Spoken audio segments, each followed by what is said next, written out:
Assalamualaikum warahmatullahi wabarakatuh. Waalaikumsalam warahmatullahi wabarakatuh. Saya berdiri di sini sebagai moderator dari kelompok aliran rekonstruksionalisme pendidikan yang beranggotakan Setia Adianto dengan NPM akhir 25 sama Zahadiana dengan NPM akhir 32. Pada saudari dan saudara silakan.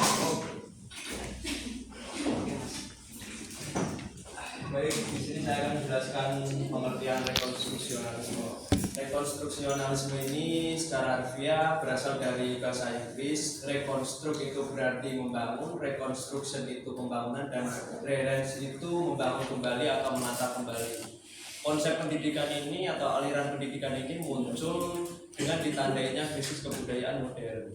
Lanjut.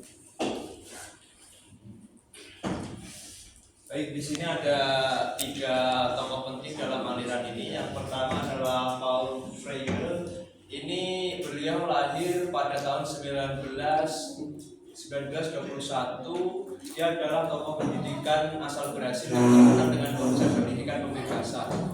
Dia adalah seorang pendidik yang terkenal dengan komentarnya yang mengomentari mengenai pendidikan tradisional yang disebutnya banking education. Teman-teman ada yang tahu banking education ya ini? Enggak. Banking education adalah pendidikan yang menganggap siswa itu wadah yang kosong dan harus diisi oleh guru. Menurut dia, pendidikan itu adalah proses memanusiakan manusia yang mengedepankan pemikiran kritis dan perimanusiaan. Dan kedua ini George Kohn, dia adalah pendidik terkenal asal Amerika yang lahir pada 1896. Dia ini menganggap pendidikan ini adalah harus menjadi agen perubahan sosial. Menurut dia, sekolah itu harus menjadi pusat untuk membangun manusia yang berkontribusi dalam perubahan. Dalam bukunya Their School to Build a New Social Order, dia ini pokoknya mengomentari pendidikan itu yang tidak adil, sistem pendidikan yang tidak adil, yang sistemnya itu hanya menguntungkan kalangan atas saja. Terus ini Caroline Park ini lebih fokus kepada, dia ini pendidik lahir pada 1864, dia asal Amerika juga. Dia lebih fokus kepada karakter individu siswa yang berpikir kritis dan kreatif. Lanjut. Baik, rekonstruksi dalam filsafat pendidikan yaitu aliran filsafat yang berpendapat bahwa pendidikan harus menjadi agen perubahan. Untuk rekonstruksi dalam aliran ini membaca diharapkan dapat membantu anak didik untuk menyesuaikan diri dengan perubahan dan perkembangan masyarakat, di mana masyarakat dari rekonstruksi ini diharapkan dapat menekan efek-efek negatif yang diberi efek-efek negatif yang terjadi pada perubahan masyarakat. Terus selanjutnya yaitu tujuan dari konstruksionalisme, membangun masyarakat yang adil dan berpendidikan. Contohnya seperti ini. Dulu kita itu SD berarti SD itu ya SD, terus SMP itu SMP, terus SMA SMA. Jadi itu adil dengan kataan itu setara. Berarti pelajaran waktu di SD ya seperti itu, sama gitu. Begitu juga sebaliknya. Terus meningkatkan etika manusia melalui pendidikan yang berkualitas. Etika di sini itu membangun etika budaya bangsa seperti itu. Terus membangun tatanan sosial yang baik. Itu maksudnya rekonstruksialisme ini berkontribusi dalam membangun tatanan sosial yang baik. Dengan artian seperti jika pendidikan itu baik, maka korupsi itu tidak ada, terus pembulian di sekolah itu tidak ada, dan begitu sebaliknya. Tapi kalau misalnya pendidikan saja sudah tidak benar, maka ya seperti itu. dan kekal ya, dan seterusnya seperti itu. Terus selanjutnya implementasi konstitusionalisme dalam pendidikan. Jadi ini, yang pertama itu ada perubahan rancangan kurikulum, terus metode media, ada belajar, terus sumber belajar. Jadi kalau bukan rancangan kurikulum kan pasti sudah tahu ya dari 2018 terus ke kurikulum merdeka seperti itu. Terus juga metode media terus metode belajar kan mungkin ada yang online seperti itu kan, terus dari daring kayak gitu. Terus pembelajaran yang berpusat pada peserta didik. Kalau dulu itu ada CBSA, cara belajar siswa aktif. Kalau sekarang itu murid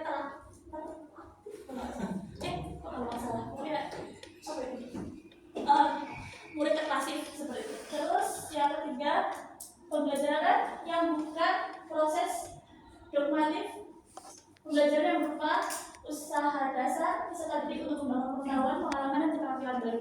Di mana ya seperti kita hitungannya itu seperti kita organisasi, kita mengikuti berbagai organisasi seperti itu. Terus kita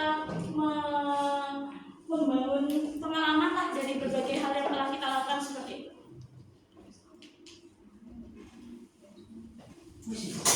Sudah. Oke.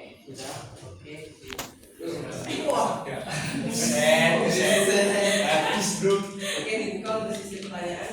Ada yang ingin bertanya? Saya moderator pertanyaan nama Heriana M44. Tadi dijelaskan oleh saudara tentang kontekstualisme di mana dalam latar bisa ke latar belakangnya, ke latar belakang.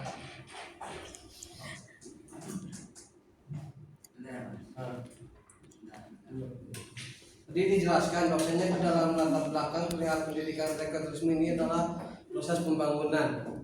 Nah, yang saya tangkap, yang saya bingung, maksudnya dari saudara pemateri di depan ini arahnya kemana kontekstualisme ini? Jadi arahnya kemana? Terus yang kedua yang dijabarkan juga kayak ini bukan apa ya? Jadi daging perihal pendidikannya. Jadi materi-materi perihal pendidikannya ini lebih sedikit. Jadi lebih banyak ke isu-isu masyarakat sosial. Jadi ini jatuhnya lebih ke kesejahteraan sosial jatuhnya. Bagaimana kita membangun masyarakat yang adil, beradab dan lain-lain. Terus bagaimana membangun pendidikan dari masyarakat. Terus bagaimana bisa berguna. Jadi yang ditangkap dari pemateri yang di depan ini yang saya tangkap ini perihal kesejahteraan sosial jatuhnya. Jadi ini lebih lebih materinya lebih pas ini buat anak-anak kesejahteraan sosial, bukan lebih ke anak-anak pendidikan. Nah, yang saya tanyakan gitu. Jadi makanya saya bertanya cukup satu pertanyaan aja. Jadi yang maksud dengan rekonstruisme ini dalam pendidikan arahnya dan tujuannya kemana? Soalnya di dalam PPT ini masih ngambang, belum ke titik poin gitu loh. Jadi belum ke titik poin kita sebagai anak aktif atau anak PPKN. Seperti itu sih pertanyaannya. Terima kasih. Ada yang ingin bertanya lagi? Silakan teman-teman. Oke.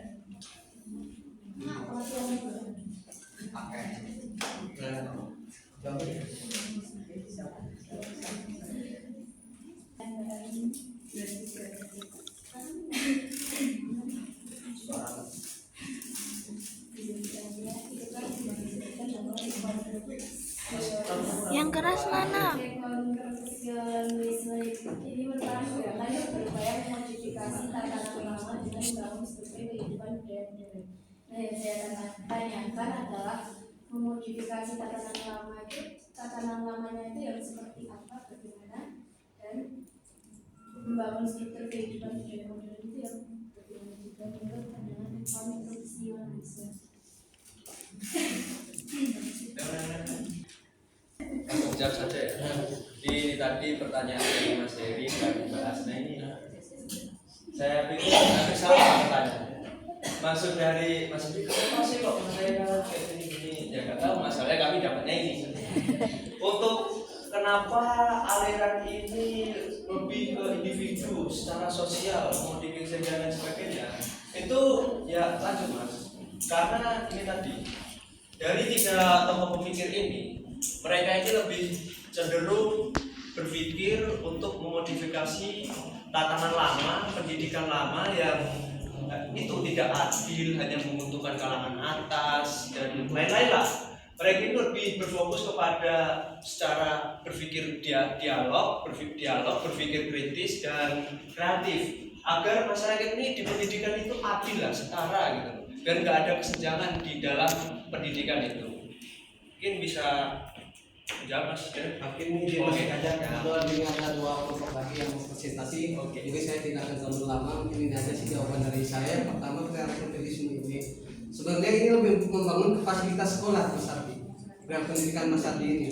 Yang pertama pembangunan. Tadi kan dijelaskan menurut apa siapa itu tadi? Hal ini nih ada di sini. Menurut Georgi Bons, ia menyatakan bahwa seluruh sekolah menjadi pusat pembangunan masyarakat baru dan kesukuan. Nah, artinya dalam poin ini dia menjabarkan bahwasanya sekolah SD, SMP, SMA ini harus ada sebuah lab pada anak-anak. Jadi sebelum anak-anak benar-benar keluar dari dunia pendidikan, dia dimatangkan dulu di dalam dunia sekolah melalui kurikulum, melalui melalui aliran pendidikan progresisme yang dijabarkan oleh saudara Margareta. Nah, jadi semacam ada labnya itu loh. Jadi lebih menekankan kepada fasilitas-fasilitas di sekolah. Nah, makanya aku bertanya maksudnya aliran pendidikan ekoterisme ini kemana? Soalnya ini masih mengawal gitu. Itu sih Mas Adi. Mungkin apa ya? Mungkin yang mengerjakan tugas ini yang aku tangkap cuma hanya satu orang, bukan dua orang. Mungkin itu sih. Harusnya kan kita sebagai yang mau presentasi benar-benar matang dan mempersiapkan kelompoknya juga benar-benar matang gitu. Jadi makanya ini kebetulan alhamdulillah ini nggak ada Pak dosen, jadi nggak ada koleksi atau revisi. Mungkin itu aja sih tanggapannya. Makanya kenapa semua ini pada diam Mas Adi? Sebenarnya bingung juga. Yang mau ditanyakan ini apa? Soalnya ini melenceng dari dunia pendidikan sih sebenarnya. Makanya pada bingung tadi juga Mas Gunnar bertanya. Ini maksudnya apa? Nah gitu sih Mas Adi. Kenapa ada anak-anak ini diam? Karena bingung. Arahnya kemana? Ya makasih. Mungkin kenapa aliran ini kelihatan menganggap ketika ini ya. Jadi bisa kami jelaskan. Kami ini mengambil bukan hanya dari satu pandangan. Emang ini mereka secara pemikiran itu hampir sama. Ingin membangun individu siswa agar lebih kritis dan kreatif. Dengan cara apa? Dengan cara mengubah tatanan lama. Nah, untuk yang berfokus kepada pembangunan dan lainnya itu terdapat di sini. Tapi dalam pemikiran dialog kritis kemanusiaan itu pada di sini. Dan individu itu di sini. Jadi kami itu mengambil dari 3 tokoh. Jadi kalau dari satu tokoh mungkin kami akan berfokus kepada pembangunan dan lain sebagainya. Gimana Mas? Nah, kekurangannya ini kan si tokoh ini kan sudah menjabarkan dari kekurangan PPT ini nggak dijelaskan proses, cara, tujuan, terus hasilnya seperti apa, seperti itu Mas Abi. Jadi ini lebih apa ya? Jadi bikin PPT ini kayak nggak tersistematis dan terstruktur gitu loh. Jadi kayak loncat gitu loh. Cara berpikir aja jadi harusnya 1, 2, 3, 4, 5 ini kok 1, kelas 1 ke 3, setelah 3 ke 8, setelah dari 8 ke 11. Jadi metode bikin PPT, isi PPT-nya itu seperti itu. Jadi nggak ketangkap materi pendidikan seperti itu Mas Adi. Langsung jawab ya ke Mbak Nana. Jadi Mbak Nana tadi maksudnya memodifikasi metode pendidikan tradisional ke yang lebih modern. Jadi analoginya seperti ini Mbak. Saya kan dulu pernah di pesantren. Jadi pesantren itu ada 2, ada pesantren tradisional dan modern. Yang tradisional itu hanya berfokus kepada hafalan, belajar dan lain sebagainya. Tapi yang modern mereka ada sekolahnya juga. Jadi mendapat ijazah. Jadi apa memodifikasi yang maksudnya? Tradisional itu kalau dia teruskan banyak lah. Contoh pendidikan tradisional itu seperti zaman Belanda yang mereka itu para pribumi, secara sistem mereka itu tidak mendapatkan keadilan dalam pendidikan. Mungkin mereka sama-sama sekolah, tapi mereka dibedakan dalam penilaian karena ada di sana ada keturunan Belanda atau anak-anak orang Belanda. Mungkin seperti itu. Ini mana? Sanggah lah, ayolah. Ya, udah cukup ya. Ada pertanyaan lagi? Oh.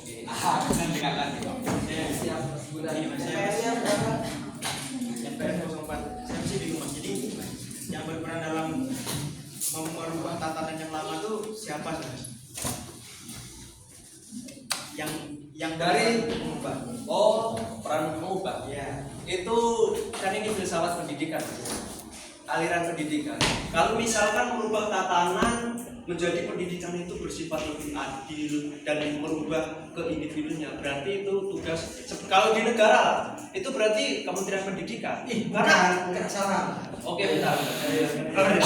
Karena pemahaman saya ketika saya mendalami dari tiga tokoh ini, yang bisa membuat keadilan seperti fasilitas yang mengubah dari tradisional ke modern, menyediakan lab dan lain sebagainya, oke sekolah. Tapi kalau untuk ke aliran ini misalkan diterapkan ke negara, misalkan negara, emang masa setiap sekolah menggunakan ini? Ya enggak lah, kan dari kementerian lah, dari pendidikan lah, kementerian bidang pendidikan lah. Oke. Saya mau nanya, di aliran ini belum pernah dilaksanakan di Indonesia atau gimana? Kita kan berganti kurikulum itu berapa? Banyak kali. Ya itu udah termasuk ke aliran ini mas, karena mengubah dari yang lama ke yang baru, karena menganggap yang lama ini mungkin kurang efektif atau apalah dan berubah dengan yang baru. Oh berarti kalau aliran itu yang udah terlaksanakan dengan lama diganti dengan baru, udah berarti terlaksanakan sistem aliran ini. Iya, sebagian, nggak semuanya, karena apa hakikatnya dari aliran ini itu membuat individu itu lebih kritis, kreatif, dan adil, setara itu. Mana? Oh, jadi gitu Mas Adi. Maksudnya yang Mas Gunan ditanyakan lebih spesifiknya. Kalau Mendikbud pasti semua pendidikan yang bertanggung jawab penuh itu Mendikbud karena ada aturan undang-undangnya, dan itu juga tupoksi dari Mendikbud, Kementerian Kependidikan dan Kebudayaan. Yang Mas Gunan pertanyakan dalam aliran rekonstruksi ini, jadi yang berperan dalam tadi kan Mas Adi menjelaskan perubahan, terus sosial, masyarakat. Nah, yang dalam aliran rekonstruksi ini yang paling berperan ini guru, sekolah atau murid. Soalnya kalau ditarik ke aliran progresif itu kan yang berperan itu sistem dari perihal kurikulum. Kalau dalam aliran progresif, kalau ditarik lagi ke aliran ateisme, itu yang berperan ini diri kita sendiri, bakat. Kalau ditarik lagi ke aliran empirisme, yang berperan itu pengalaman kita, bisa guru, bisa siswa.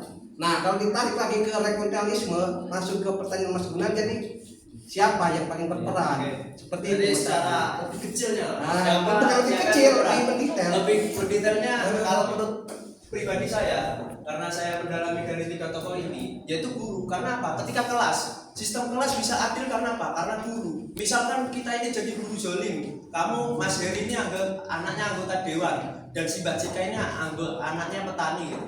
Saya bisa berperilaku tidak adil karena anak Mas Heri ini anak anggota dewan dan Mbak Cika ini anak petani gitu. Karena apa? Ya guru lah yang bisa membuat anak itu berpikir kritis. Contohlah Pak Okta. Pak Okta itu kan yang membuat kita bisa berpikir kritis dengan dia memancing dialog dan lain sebagainya. Ya Mas. Tadinya mau sanggah-sanggahan lagi, kebetulan waktunya karena singkat.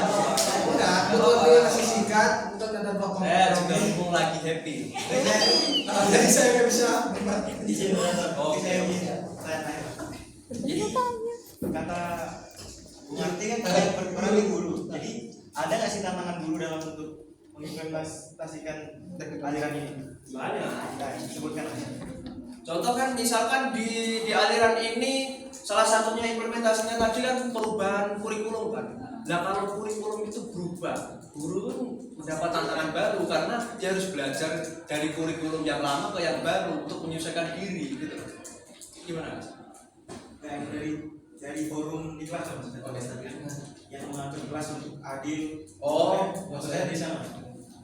Ya tantangannya di guru banyak. Ya, maksudnya- Selain pertama itu tadi implementasinya kan dari kurikulum tadi kan. Lagi kadang kan ini loh, apa ada misalkan contoh murid tuh mereka ini merasa aku anak ini gitu kan. Nah mereka kadang suka seenaknya. Kita itu mau menghukum dia gitu kan, mau bersikap adil biar dia itu setara dengan yang lainnya. Dia kadang malah menganggap malah melaporkan guru dan lain sebagainya. Itu juga termasuk tantangan sih menurut saya. Itu gimana? Jadi setelah ada tantangan tersebut, untuk menjadi guru yang bijak itu gimana? Misal kita takut tentang dengan anak ini, takut kan? Terus enggak takut. Saya Bisa. takut sih kalau. Tadi kata Mas kan, misal anak siapa takut kan? Oh. Nah, untuk jadi guru yang dapat di aliran ini gimana? Yang bisa dipegang oleh guru itu tersebut lah.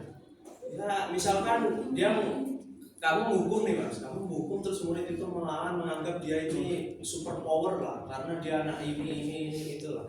Gitu ya. Mas lawan aja. Lapor ya ganti lawan lah. Gitu. Bawa pengadilan, lawan di pengadilan. Enggak, maksudnya prosesnya Mas Guna. Iya, kalau secara teori kan gitu. Oh, oke. Tapi kan semua orang nggak bisa berpikir sekritis seperti itu. Nggak bisa semua orang ini berani untuk menindak anak-anak pejabat, anak-anak orang kayak itu. Sedangkan sekarang Sekarang gini Mas. Data paling ampuh itu kan ada yang namanya kan positif kalau apa ya namanya? Sekolah kan ada dilarang bertengkar, itu kan ada materai. Itu setiap saudara saja tuh ke kepolisian karena pada jalan apa? Siswa yang sudah tanda tangan materai ada materai itu nggak mungkin dia akan berani melawan ke pengadilan seperti itu. Kenapa saya bisa bilang seperti itu Mas? Analoginya gampang saja. Kalau kita mau menegakkan keadilan, kita itu harus berani. Nah kalau kita nggak berani, nggak berjalan dong aliran ini. Nah karena apa? Karena aliran ini apa hakikatnya itu keadilan, terus berpikir kritis. Nah kalau kita nggak berani, gimana mau berpikir kritis? Mau membuat menciptakan keadilan kalau kita nggak berani? Ya nggak berjalan, nggak cocok ini orang kalau orang nggak berani nggak cocok dengan aliran ini. menurut saya nerapin aliran ini dan yang kena pun dari guru sendiri kayak kejadian yang baru ini paling guru kan yang Maksudnya dia itu bersalah kan kata Mas Faris tadi udah dia anak polisi. udah tangan materai tetap aja guru yang kena Mas. Wah kurang oke berarti itu. Makanya Masyarakat juga berarti kurang oke dalam mendukung. kayak tadi pernyataan Mas Faris bahwa karena ada kalangan masyarakat tersebut itu kan enggak dipakai lah karena Formalitas. tetap aja guru yang kena. Tapi kan guru itu udah menghukum kan murid itu. Walaupun konsekuensinya dia dilaporkan di penjara atau apa, tapi dia udah berani ya. Kita begitu lama kelamaan teori ini nggak dipakai lagi. Ya, tetap kepake Mas. Karena teori ini sangat besar. Contoh pergantian kurikulum aja termasuk loh dalam teori ini. Yang implementasi tentang guru itu berarti bakal nggak dipakai lagi kan? Implementasi guru ya hanya Ya tadi yang disebutkan Proses enggak dilangsung intinya aja proses caranya bagaimana? bisa, tapi tergantung. Enggak, proses caranya kan Saya menjawab mas ini dulu. Oke, terus. enggak, Mas ini Mas Gunan. Oke. Jadi maksud Mas Gunan ini secara spesifik bagaimana kita kan calon guru nih. Dari Mas Ari menjabarkan apabila ada siswa orang kaya atau anak dewan atau apalah dia super power. Oke, kita secara guru apabila si anak itu melanggar melakukan kesalahan kita kan tindak sesuai aturan yang berlaku di sekolah. Tapi realita yang ada tidak semua guru berani melakukan seperti itu. Nah, agar si guru ini berani, Mas Ardi, bagaimana prosesnya? Prosesnya pada dirinya sendiri nih. Misalnya Ardi guru di SMA 1 Yogyakarta. Kebetulan SMA 1 Yogyakarta ini anak-anak pejabat semua. Terus ada beberapa siswa tingkah lakunya edan-edan eling lah. Betul dia orang punya. Dia bahkan dia tidak menghormati juga Mas Ardi sebagai guru. Buat apa gue hormat sama lu gitu kan?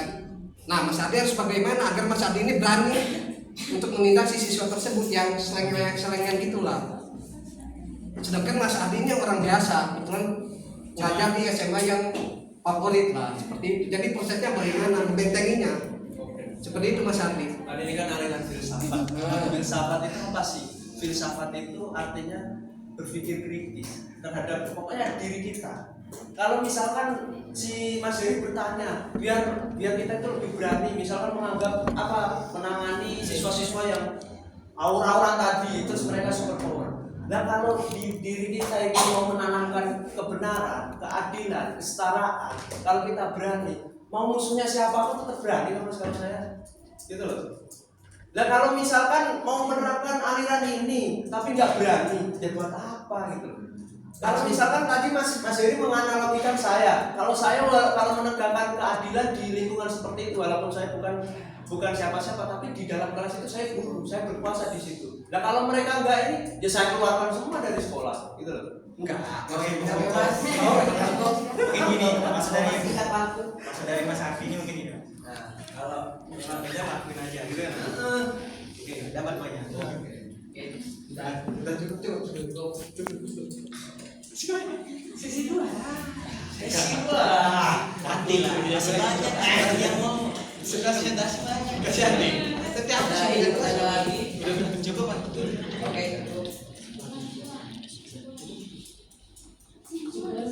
Iya, itu cepet banget itu. Sok ini kesimpulan ini. Oke, jadi. Ukurannya sih.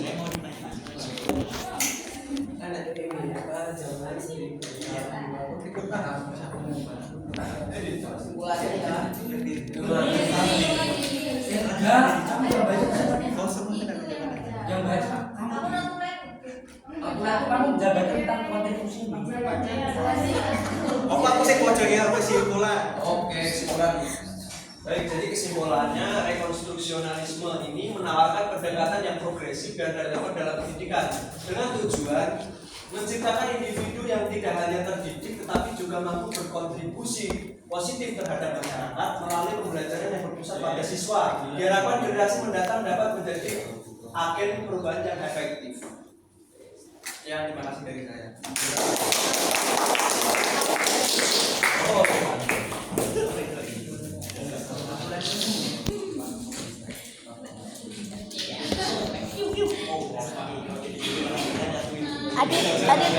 Adit.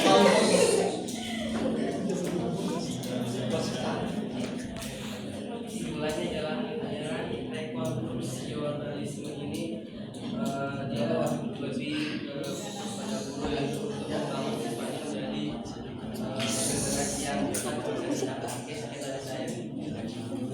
Oke, saya sebagai moderator mewakili kelompok rekonstruksionalisme. Apabila ada salah kata mohon dimaafkan karena manusia serba salah. Wajarlah manusia karena